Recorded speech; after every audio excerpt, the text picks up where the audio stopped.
Hi, everybody, and welcome to this edition of the Foundation for Free Enterprise Education Speaker Series. My name is Scott Lee, and today we're very happy to have with us Sydney Miller. Sydney is a contract lobbyist at the Ridge Policy Group, and she brings 5 years of experience in governmental affairs to her role. She's a veteran of the Army National Guard and served as a signal support specialist and was deployed to Poland in 2019 on a military deterrence mission. Her commitment to service extends far beyond her professional life. She is the reigning Miss Pennsylvania International 2024 and as an extreme couponer, teaches couponing classes to organizations across Pennsylvania. Sydney's achievements are many. She has been recognized as one of City and State magazine's 40 under 40, and she's one of Harrisburg's 20 in their 20s. She holds a political science degree with a minor in psychology from Lock Haven University. Sydney, it is great to have you with us here today. How are you today? I am good. It's so great to be here as well. Yeah, no, we're grateful. So there's so many things we're going to talk about here today, and we're just going to dive right in and and get going. And we're excited to hear your story. So let's start by talking about your military service. For those who are unaware, what exactly is the Army National Guard, and how did you ever be called to service? Yeah, so I think the biggest difference between active Army and the Army National Guard is that the National Guard drills once a month and trains for a couple weeks in the summertime, whereas active Army is 24/7. I will say the biggest difference as well is we are activated for state emergencies. So a few years ago while I was serving, I was activated for a severe snowstorm. I was drilling in Tobyhanna Army Depot, so that's where I was stationed for about a week and a half while the storm went through. So that's the biggest difference there. Okay, what called you to want to serve? Did you get into it right out of high school or in college, or how did that all work out? Yeah, so my answer to this is a little odd, only because I joined when I was 17, so I had to get a waiver of both my mom and my dad. But the reasoning is, yes, I wanted to serve, but the biggest difference between that and my college education, they paid for my tuition, so I did want to make sure that I was able to get through college, but also I was told that I wasn't able to do it. I was 17, I was 96 pounds soaking wet, and I was basically told you're not going to be able to finish boot camp. So I said, you know what? There's a financial incentive, there's, that patriotic symbolism with it, but also like I want to prove people wrong. And I did, and I came out as an honor graduate to my class at Advanced Individual Training. And here I am now with no student debt. That is a major thing. So, and this sounds like a trite cliche, but honestly, thank you for serving. It's quite impressive that a young person at 17 has that calling. So thank you for doing that. Very, very grateful. Real quickly, tell us about your deployment in Poland and what exactly did you do in the Guard? Yeah, so as a communication and radio specialist, we worked on radios. So ComSec, we put the radios into the Humvees, into the different military vehicles. In Poland, we work with some of our NATO allies there on base, and we just learned how to communicate. I think the one thing I remember is there was an exercise between us, the U.S. Side of the signal, the U.S. soldiers on the signal, which is what we do, and the Croatians, because we had Croatian soldiers on base. So learning how to communicate with them, even though there might be a language barrier, and their radios might be a little bit different, but making sure if there were, things that went wrong, if, Russia came in, we were able to operate the different radios that were given to us on base. It sounds like a very, very important role. So again, thank you. That's terrific. So tell me about this transition. How did you get, well, first of all, are you still in the Guard? I am not. So I Okay. did my 6 years. I finished up right when I got back to Poland in 2020. So I think I got back in January and I was done in July. So it was a quick turnaround from my deployment. Got it. Thank you. So, after your service, I know you've had, some other positions where we're going to get into that. But how did you end up at the Ridge Policy Group? This is fascinating to us Erie people because obviously Tom Ridge is a Yeah. native son of Erie and former governor, and still owns a home in here in Yeah. Erie. So yeah, tell us about your service with the Ridge Policy Group, and we're going to dive into like what is a lobbyist, what does a day in the life look like, but how did you get from the Guard and out of college to the Ridge Policy Group? Right. So I got my degree in political science. So I did not want to waste the funds that I had spent on getting that degree into something else. So I wanted to make sure I was either writing bills, I was advocating for bills. So I got a job at a different lobbying firm for about a year and a half. I did a lot of their bill tracking, client management, just making sure that the team had what they needed to be successful. After that, I didn't want to be behind the scenes anymore. I wanted to be on the ground. I wanted to be in the Capitol. I was very excited to talk to people. So I had interviewed with Ridge, and I've been here for almost 3 years now. So it's great. But yeah, just being in the field and having the connections that I had. That's great. You touched on something interesting, because I think a lot of the knock on, colleges or careers afterwards is that a lot of times people who go to college for a certain thing just don't use it when they get out. Right. I'm living proof. I have a chemistry degree, and here I sit at a nonprofit. So, and after owning a printing firm for 29 years, so I get it. But kudos that you're actually using what you went to school for. Right. So, tell our listeners what a day in the life looks like as a lobbyist. I mean, what do you do, and what are your responsibilities, and then we'll get into how you get there. Yeah, so the biggest thing is making sure my clients have what they need to be able to be successful in the Capitol. So a day in the life could be scheduling some meetings with members, whether that be House representatives or senators, advocating for the issue that they want to hopefully get through to the Senate and eventually to the governor's office to sign it into law.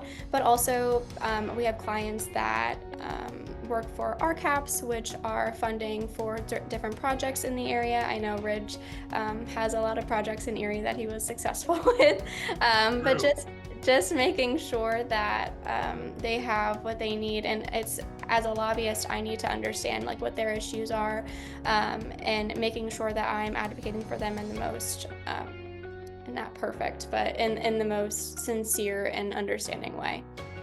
Great. So you seem like the ultimate connector, right? You're connecting organizations with the people that can actually write legislation to get things done. Right. Yeah, cool. yeah. And it's funny because growing up, I wanted to be a psychiatrist at a juvenile detention facility, and I was told, they probably doesn't work for what you want to do, especially as getting a political science degree. It might not coincide. So here at the firm, we actually work on juvenile justice reform. So while I'm not a psychiatrist, I'm still able to help in that same sector of work. Well, you could make the argument that actually psychology would be a good way to, obviously your job is all about understanding people and connecting the right people with, that are, in the same sync, for lack of a better term, I guess. Yeah. But yeah, I guess you could make that argument. So what are your favorite things about your job? I think with this job specifically, I'm learning a lot of different things about a lot of different sectors. I have clients in the transportation side. I mentioned criminal and juvenile justice reform side, and also in the veteran space. So I think I have a unique opportunity as a lobbyist to learn a lot about a lot of things. Yeah. Well, veterans is obviously right, near and dear to your heart. That's fantastic. You Right. being one. Exactly. So, yeah.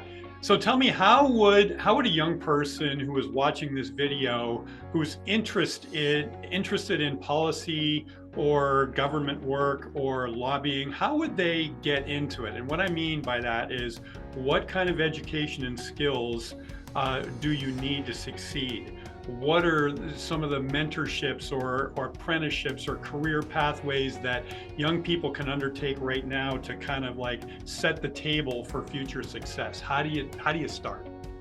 Yeah, I think the very first thing is understanding how the government runs, whether that's on the state and federal level, but also networking. A really big part of this job is networking with people from all over. Again, whether that's in the transportation sector or if you're interested in a specific type of policy, maybe reach out to someone that's doing that work. I also think if you, taking lobbyists aside, maybe there's a state representative or a senator that you look up to and a lot of the stuff that they get through, or a lot of the bills that they're working on you're interested in, and you might want to be a senator one day. I would say shadow them, reach out to them. I would, figure out who your state rep and senator is. That's important, and just shadow them. Also, I have a political science degree, which gave me a good basic understanding of what it is like to be in politics. So I think having that opportunity as well, taking some classes that really give you a better understanding of state government is important. That's great. I mean, I was just at a civics bee. It was 3 counties in southwestern Pennsylvania, and it was for middle schoolers. And I will tell you, we could follow along being in the audience of the questions that they were being asked. And I mean, the stuff that these young people are learning in middle school is very, very impressive. So I think it behooves young people who want to get into this to take civics classes, to find out if there's any government classes. I would imagine that being a good writer would be a large part of your job.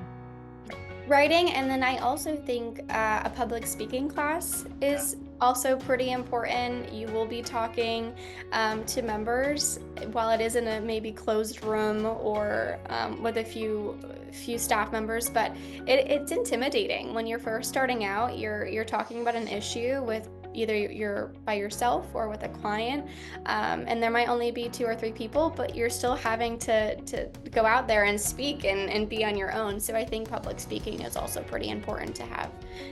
Great. So I'm going to back up just a little bit and then we're going to move on. You said that young people can reach out to their state reps or their, congressmen or senators and stuff like that. I mean, would that,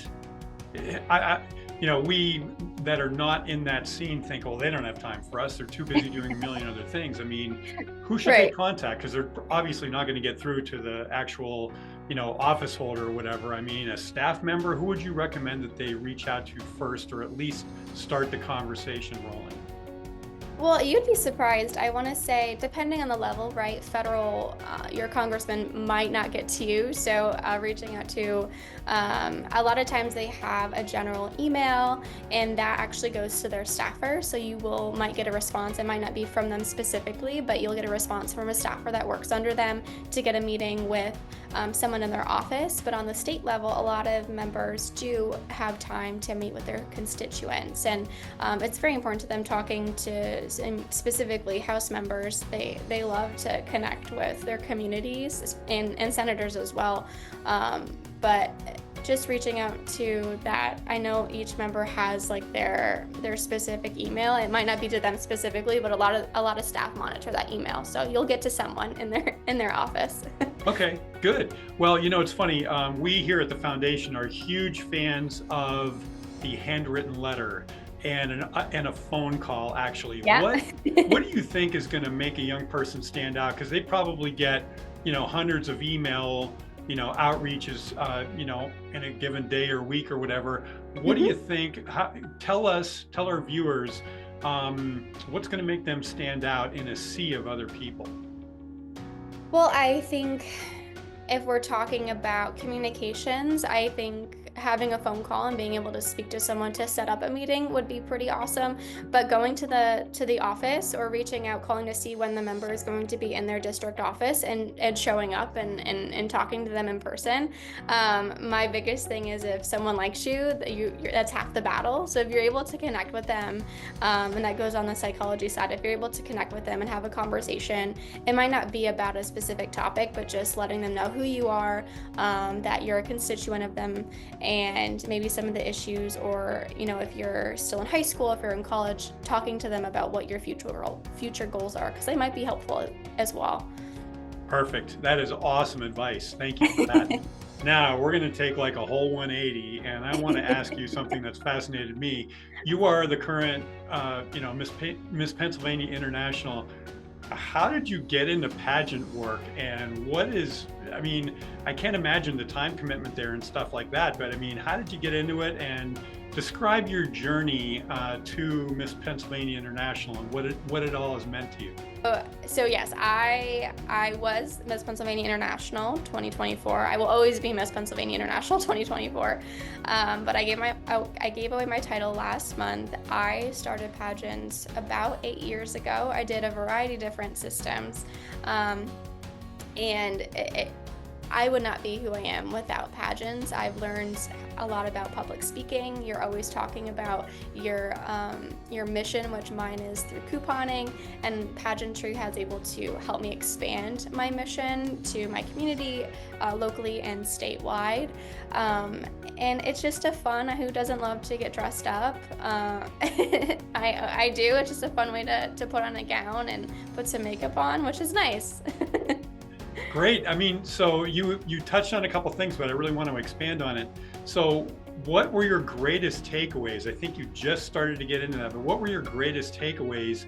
And you said it helped you a great deal into what you're doing now, but give us 2 or 3 things that you took away from your time, building up to that are now helping you in your career, other than like public speaking. Right. I think what has helped me is probably confidence. Getting on stage in multiple outfits does take some confidence, and I feel I am definitely a lot more confident when it comes to speaking and who I am as a person. I'm very proud of where I am as a 27-year-old. So going through pageants and going through a bunch of interviews with a lot of different strangers, it kind of allows you to build up that confidence of your story and your image, and your brand. So speaking on brand, I have been able to craft my own brand. What am I? I'm an extreme couponer. Was a pageant queen, but I'm also in government affairs, which I wear a lot of hats, and I was also in the military. So as you can see, I don't get bored. And when I do, I try something different. So I've been able to brand myself in a way that I'm extremely proud of. That's great. I mean, what a great story. How would a young person who is thinking of maybe following in your footsteps, how would they get into pageants, and which ones would you recommend that they get into? Which ones are, I guess, the most, fulfilling and obviously impactful that can maybe help them take the next step? How would you recommend they just start? Yeah, so I think signing up to a system that attracts you. I can't really say a specific system because everyone is different and what they want to get out of that is different. There are some systems that offer scholarship programs, so if you were to win, you could put that money towards college loans. There's other organization or other pageant systems that don't necessarily have a cash prize, but they're able to give you a network of a bunch of different people. So they all have a lot of different pros. So depending on which one you're interested in is the pageant system I think you should start with. I will say if you're interested in pageants in general, I would look at a few Facebook groups. A lot of people have a lot of different advice, and just pick the ones that speak to you. But also just sign up for one. See which one, see how the experience is. Obviously, they're all going to be a little bit different, but I would just say look at the one that speaks to you, sign up, and never look back. That's great. I mean, it sounds like you're saying do your research first, but then summon the courage and just go for it. Absolutely, yes. That's cool. In a shorter way of saying absolutely. Right. No, that's great. So I am fascinated about this next subject here. I don't know what it is. I want to find all about it, but it's a big thing. What is extreme couponing? How did you get into it? What does it do? I mean, I know that this is a broad, topic here, but what is it? Yeah, so a lot of people see the show Extreme Couponers. I think it was started a couple actually not a couple years ago, probably like 8 years ago from now. That now probably isn't allowed because a lot of the ways that they coupon is just illegal now. You can't do multiple coupons. Depending on the store, not like 100 coupons. You can't do that anymore. But how I extreme coupon, it's all digital.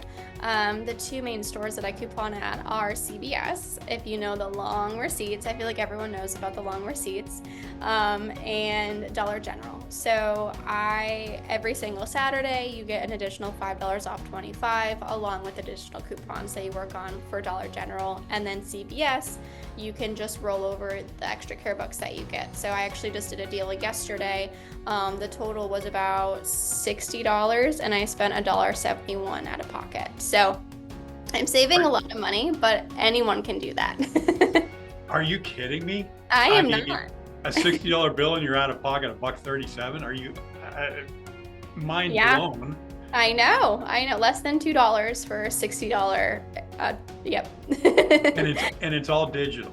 It's all digital. Yeah. I mean, old guy, gray hair, all this kind of stuff thinks you got to buy a newspaper and you're taking a pair of scissors and you're cutting things out of magazines. And I mean, my mom, she used to do all that kind of stuff. She was like extreme couponing back in the, 40s and 50s for good, digital. I mean, you just get on the website and they have these offers, or how does it work? Yeah, so I used to do the newspaper when I was first starting out. I think when you first start out, you need to figure out what works best for you. A lot of people like in-hand paper coupons, but I don't want to spend $3 to $5 a week. That's between $10 to $15 a month that someone might not have. I mean, that could be a meal for somebody.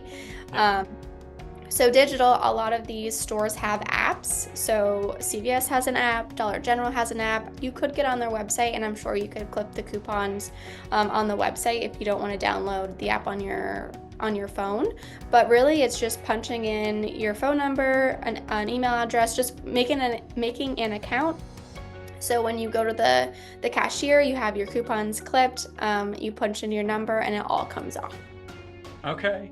Now, you do this for yourself, obviously, but I mean, are you also teaching others how to do this, or what's the next step with this, Right. So I teach in-person couponing classes, but I also am on social media. So I do post my TikTok and Instagram videos for people all across everywhere to see. I have taught a few couponing classes to nonprofits for women who are unhoused and just need a little extra financial assistance, so helping them coupon to stretch their dollar even more. And I've also taught at my alma mater, Lock Haven University, to some of the students there, and then I'm working on another class for Harrisburg Young Professionals. So I do a lot of different couponing classes depending on what the needs are of the organization, but it's a great time. Well, it sounds like it. What's your greatest couponing coup, or what's your greatest story? What's your greatest win in couponing? Oh, that's hard because I feel like this past Sunday, right, I saved $58 on things that I will definitely use.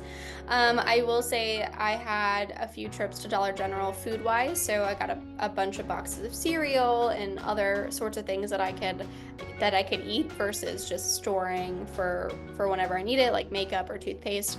I think being able to coupon food is extremely important. I coupon at Giant as well. I don't know if you have Giant in your area, but it's in the Harrisburg area. So I do coupon here. I match the sales, and I'm pretty sure I always save close to 30 to 50% off every single time I go grocery shopping, which I think is always a win for me. Yeah, especially with today's prices. I mean, I went the other day and it seemed like I bought nothing. It was like over $100, and I'm like, right. Sticker shock. And my wife goes, "Welcome to my world." And I'm like, okay, fair enough. So maybe I had to connect you two. This is crazy. Yeah, I definitely love grocery shopping when there's a lot of good deals out, because I get so much. I always go in with about $100, but only spending between 30 to 50. So that's amazing. So I mean, to close this one out, I mean, how much time do you spend doing this, like a day or a week or anything like that? What does it take to get those kinds of savings?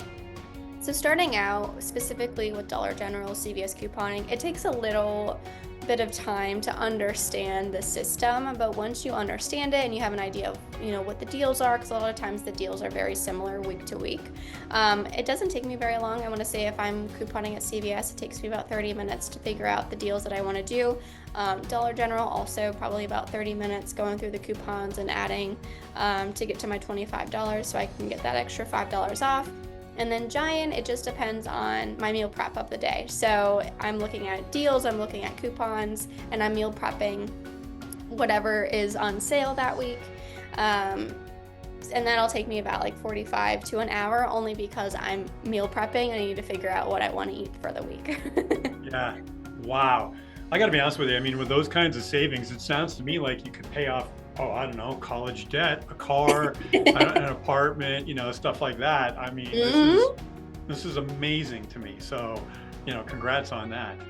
So, as we wrap up here, what would you like to, I mean, we've covered a lot of ground here, and I'm very, very grateful, but you have an incredible background, Sydney. I mean, what would you want to leave with our viewers right now about your own personal journey and maybe how to just take those first steps out of high school or out of college to get to where you want to go? You certainly have done it, but what are a couple of key takeaways that you want to leave with our viewers today? Yeah, so I think some takeaways, I'm going to put it up into two parts. So one on the 9 to 5 government affairs side, I would say my biggest takeaway is don't be afraid if you don't know something. Fun fact, when I was interviewing for the Ridge position that I have now, I was asked a question by the partner, and I said, I don't know, but I will come back to you with the answer on that. And someone would say, oh my gosh, I didn't know the answer. I said I didn't know. I might look bad. Well, I got the job and I got the offer about a week and a half to 2 weeks after. And it was just because I was honest, and I was also very excited for the position and the opportunity to interview. So making sure that you show the passion that you have. And then as it relates to hobbies, so specifically for couponing, don't be afraid to start something new. I know in the pandemic during COVID, a lot of people were learning how to cook and learning how to sew. I learned how to coupon, and because of that, I was able to pay off my student loans. I was able to purchase a car and pay it off in 2 years, and I was able to buy my first home all before I was 24. So while mine was couponing, finding a hobby that benefits you for the long term.